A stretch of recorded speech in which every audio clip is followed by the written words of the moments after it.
Oh, hi guys, Howard again, and today we're having a look at another one of my very favourite cameras, the Fujica 35 SE. Not everyone realises that Fujica cameras were actually built by the Fuji photo film company. Bit of a tongue twister there, now better known as Fujifilm. Fuji, along with others, picked up on the way lights had named their famous cameras by using the first three letters of their company name and adding the letters CA for camera, creating the name Leica. After World War II, this really caught on in Japan, and when we ended up with camera companies named Konica, Yashica, Nioka, and of course Fujica, and I'm pretty sure there are a couple of others as well. Fuji had been going their own way design-wise with a couple of earlier models, and the 35 SE was a further evolution of that theme. You couldn't mistake a Fuji camera of this period for any other camera. They were very distinctive and quite unique. Now let's have a look at it. We'll start with the top plate. As you can see, it's nice and flat, very little going on here. We've got the name nicely engraved on the left-hand side. And hang on, I'll just adjust the lighting a bit. It's getting a bit dark in here. And then we've got the cold shoe. We've got the shutter button and the meter readout here. Now we've also got the focusing mechanism, and this is a very nice thumb wheel on the back of the camera. So you'll see as I turn it, the lens goes in and out. It goes from 0.8 of a meter, obviously right through to infinity. This one is in meters, this scale. You've got the meters around there, and on the top plate here there's the depth of field scale, which is very easy to read and very good, very well laid out. The rewind mechanism, which you may be wondering where it is around on the left hand side, looking from the back of the camera. So it's got a nice little hang on, get in position. Nice little lift out lever, little arrow showing the direction to rewind in, and the word rewind. So it works through a 90-degree gear mechanism and works very nicely. There's also a carry lug for a neck strap there, and around this side is another carry lug, and they're positioned to balance the camera quite nice. You see this one's forward, this one's back a bit, so it balances very nicely. Now, there's a bit going on the bottom of this camera too, so we better have a look at that. And here we've got the film advance and shutter cocking lever, 180-degree throw pretty much. We've got the rewind button, so you press that to rewind the film. We've got the tripod mount here and the frame counter down here. Now that seems in a rather awkward spot, but they thought of that, and when they designed the camera case for it, as you can see, it's specially made. Obviously it had to be, so I'll just slip that in there for a sec and let you see how all that works. So as you can see, that works very nicely. You've got full access to the wind lever, and you can read off the frame number and everything. So, and there you've got the screw for the to hold it in the case. All right, so that was. So they got around that. So that all works really well. And in practice, when you're taking shots, it's very convenient to, you know, it's really not a problem having it on the bottom. It works very well. Okay, so on the right, so we've covered both sides and the top and the bottom. So let's have a look at the front. We've got the selenium cell.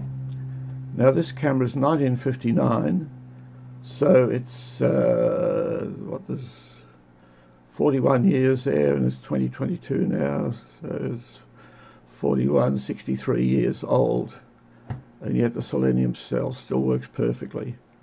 I think it depends how well the selenium cells were sealed when they were manufactured, because I've got a number that still work perfectly well and others that are just dead as doornails. So And I've read somewhere that it depends on just how effectively they were sealed against moisture and things like that.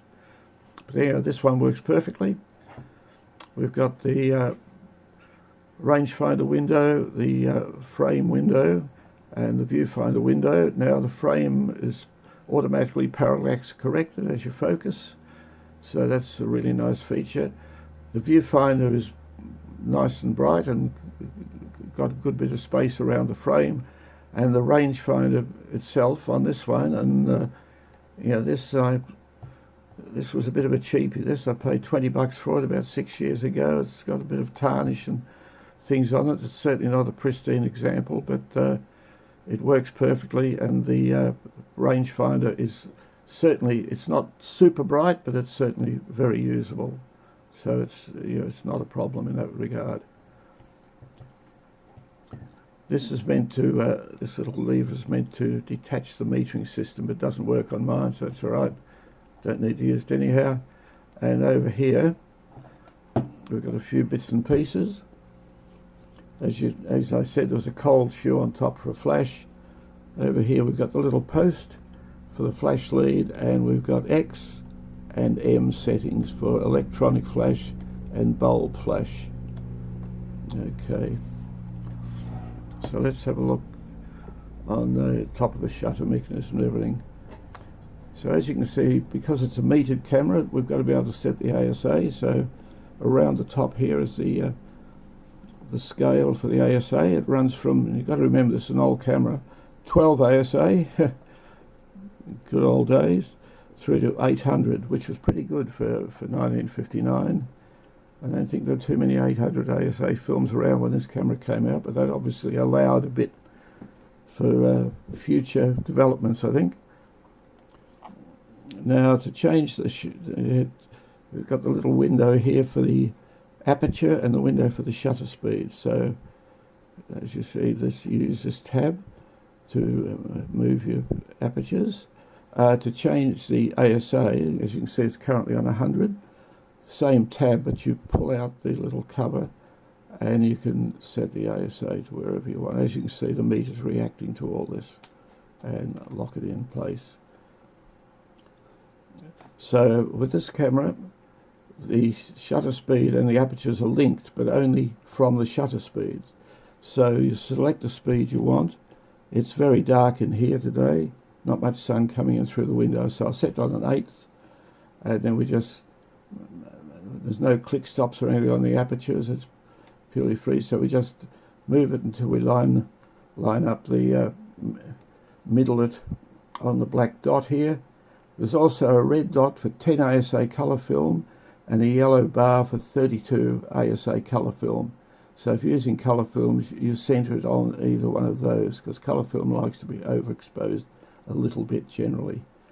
But once you've got it centred, you can then change your speed, which will automatically change your aperture and keep it on the right setting. Okay, so that's very convenient. The shutter itself is a Citizen MLT. Now, Citizen, like Seiko, made watches, so they're pretty good at this sort of stuff. So it's a lovely crisp shutter. I'll just let you hear a couple of speeds. I'll put people seem to like to hear these cameras on a second. So let's do that. See, lovely and crisp. Say a quarter of a second. And you'll see that it mentions the word 1,000 down here. So yes, it does do 1,000th of a second, which was pretty advanced back then. There you go, so it's 1,000th. And the shutter speeds are all pretty accurate, so that's excellent. Yeah, so the lens itself is a Fujinon f2.8 45mm or 4.5 centimetre focal length. So it's relatively wide angle. Well, it's shorter than the normal 50 anyhow, so it's a little bit wider than the normal 50. You can fit a fair few things in. It's sharp as a tack.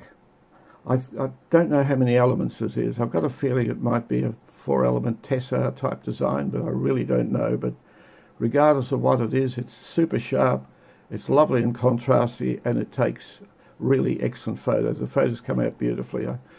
And the camera itself is solidly built, nicely put together. Obviously 60 years old, and it's still, well, 63 years old, still works perfectly. I wandered down to Mordialloc Creek the other day, where there were a number of boats tied up and different things going on. Took a series of about 15 photos, and they all turned out beautifully. Unfortunately, because of my very simple thing, I only do this simply through my smartphone. I've got no other equipment to do anything, so I can't show you the photos, but take my word for it, they turned out really nicely.